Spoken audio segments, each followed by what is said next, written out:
Hello dear students, welcome to Pratima Maths classes. So today we will start chapter 7 from class 6th, fraction.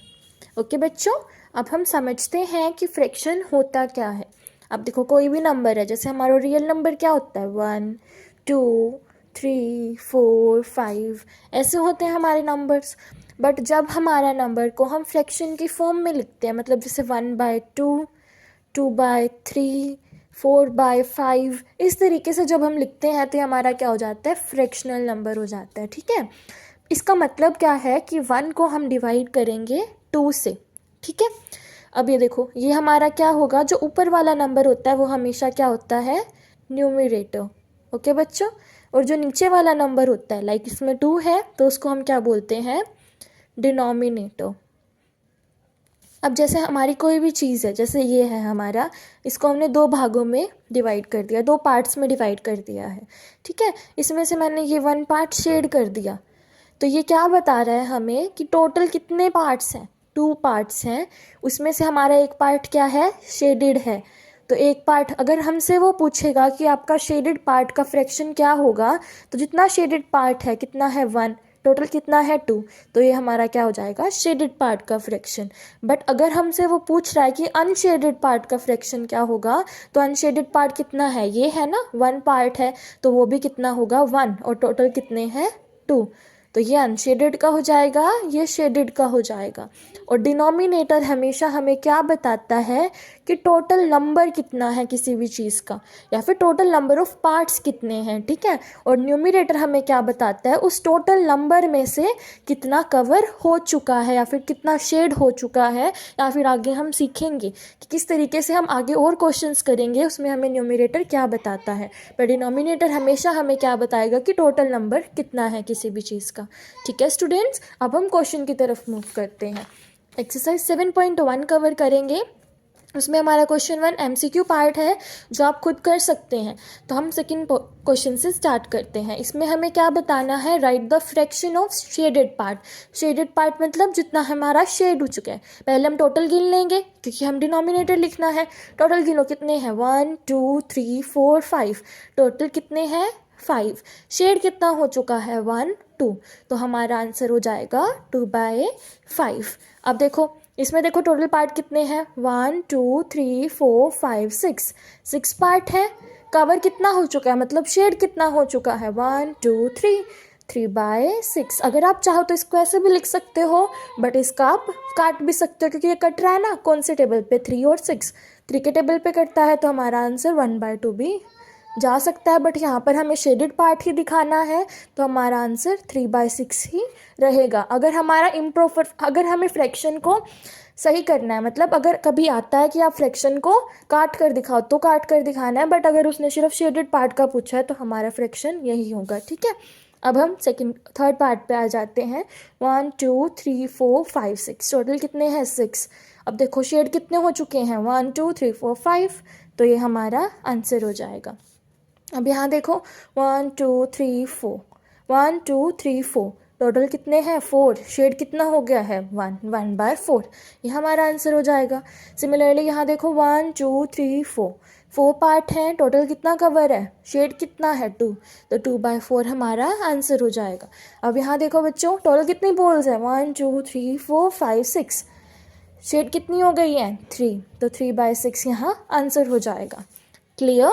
अब हम question number 3 पे आते हैं. अब यहाँ देखो, हमें ये फिगर देख के बताना है कि जो शेडेड पोर्शन है क्या उसका फ्रैक्शन 1/2 है. हम देखते हैं फिगर को, और जो हमारा फ्रैक्शन होता है ना, वो हमेशा इक्वल पार्ट्स में ही हम देखते हैं.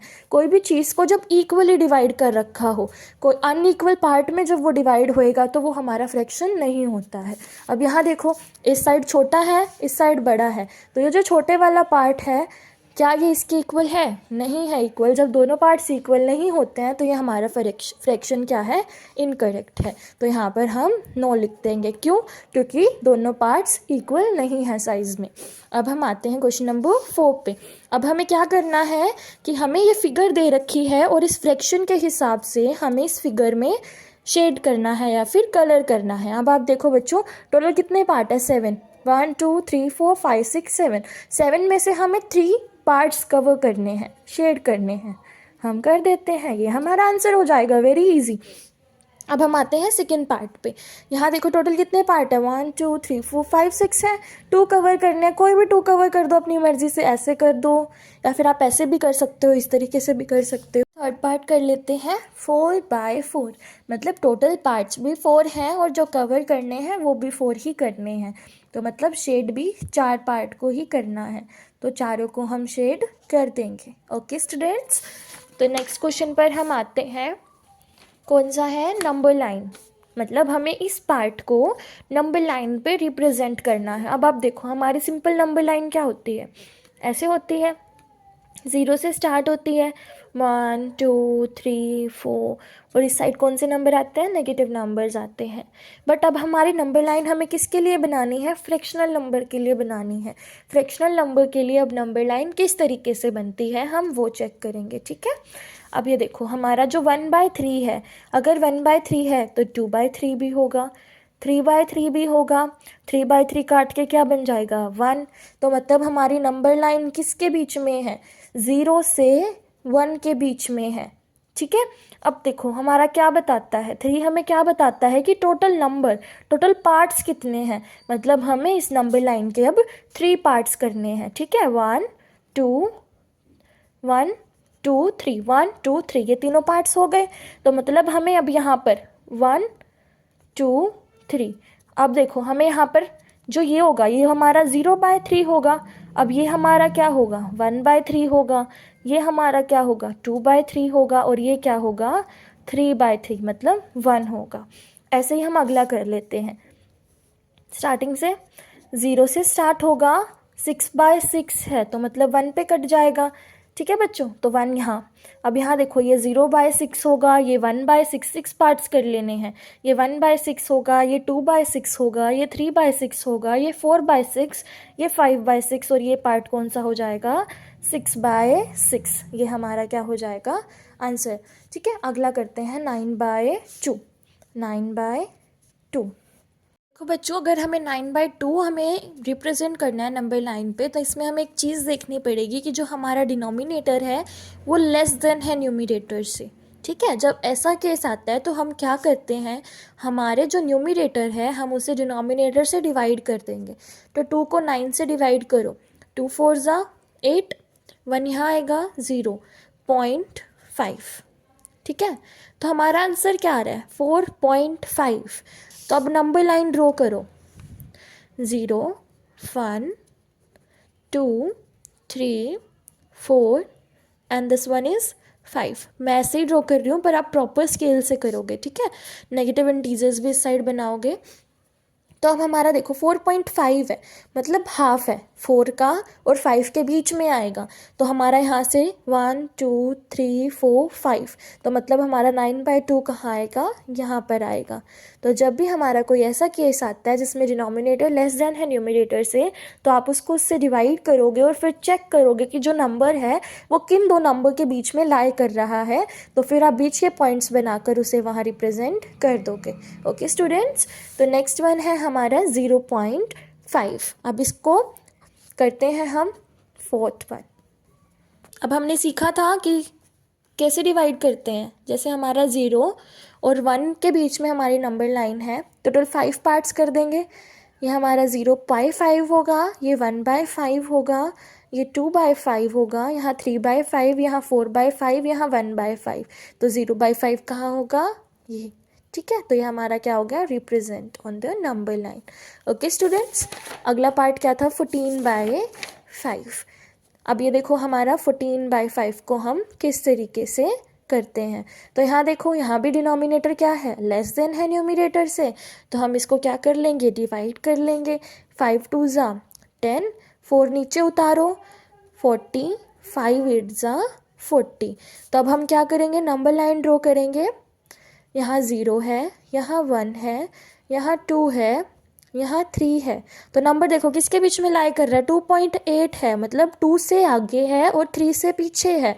तो नंबर यहाँ पे पॉइंट्स ड्रॉ करो, 1 2 3 4 5 6 7 8। तो हमारा नंबर कहाँ लाई कर रहा है, 2.8 है, या फिर हम इसको 14/5 बोलें, दोनों एक ही बात है। तो ये हमारा यहाँ पर रिप्रेजेंट हो गया। ओके स्टूडेंट्स, बच्चों क्या आपको नंबर लाइन क्लियर है? अगर कोई भी डाउट हो तो आप मेरे को कमेंट सेक्शन में ज़रूर बोलें, मैं उसको दोबारा से क्लियर ज़रूर करूँगी। तो अब हम बढ़ते हैं क्वेश्चन नंबर 6 की तरफ। अब यहाँ देखो, what fraction of a day is 6 hours. अब ये 6 आवर्स या फिर डे के बीच में बात आ गई। अब तुम बताओ मुझे, 1 डे में कितने आवर्स होते हैं?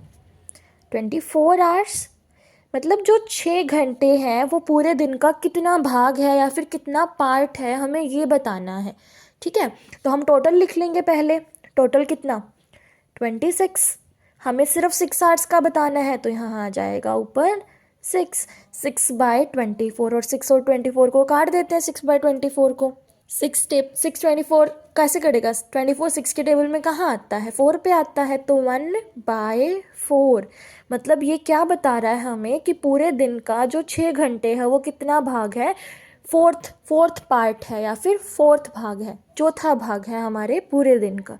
मैं दोबारा से आपको बता देती हूँ कि एक दिन में कितने आवर्स होते हैं? 24 आवर्स होते हैं। टोटल कितना है? टोटल हमेशा नीचे आता है डिनोमिनेटर, ऊपर क्या आता है? जितना हमें बताना है, या फिर 6 आवर्स बताना है कि 6 आवर्स कितना फ्रैक्शन है, तो 6 ऊपर आएगा। तो 6/24 को मैंने काट दिया, 6 के टेबल में 24 4 पे आता है, ऊपर 1 आ जाएगा, तो 1/4। मतलब पूरे दिन का कितना पार्ट है? ये 4th पार्ट है। ओके, अब हम आते हैं क्वेश्चन नंबर 7 की तरफ। Mohan birthday cake was cut into 20 equal pieces. मतलब जैसे हमारे पास ये केक है, उसको 20 पार्ट में डिवाइड कर दिया। तो अब हमें इतना तो पता चल गया, नीचे टोटल पार्ट आएगा तो हमारा 20 ही आएगा नीचे। मतलब हमें क्या ढूंढना है? डिनोमिनेटर या फिर न्यूमरेटर ढूंढना है। डिनोमिनेटर हमें पता चल गया है। फिर वो बोल रहे हैं कि 16 pieces were served at the party, कि जो 16 पीस थे उनको सर्व कर दिया गया पार्टी में। तो अब वो फ्रैक्शन बताओ जो पार्टी में सर्व नहीं हुआ, या फिर कितने केक के पार्ट बच गए थे। जैसे अभी आपके पास 10 रुपीज़ हैं, उसमें से आपने 5 का सामान ले लिया, तो आप मुझे बताओ कि आपके पास कितना बचा? 5 बचा। हम माइनस कर लेंगे ना 10 में से 5 को। ऐसे ही हम क्या करेंगे, 20 में से 16 को, मतलब इक्वल में से जो पार्ट सर्व हो चुका है, माइनस कर लेंगे, तो कितना बचा? 4।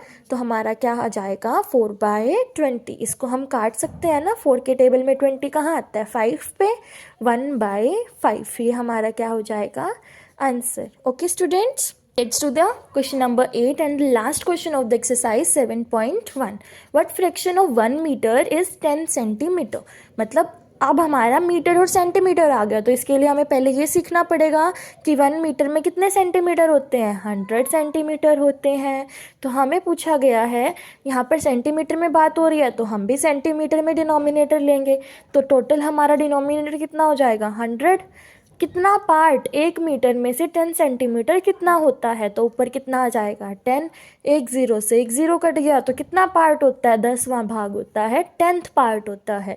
कि जो हमारा 10 सेंटीमीटर है वो 1 मीटर का 10th भाग है। अब यहाँ पर आप देखो, 100 को हम 1 मीटर बनाने के लिए 10 भागों में डिवाइड कर देंगे, वैसे ही 10 हमारा क्या है? फर्स्ट पार्ट है।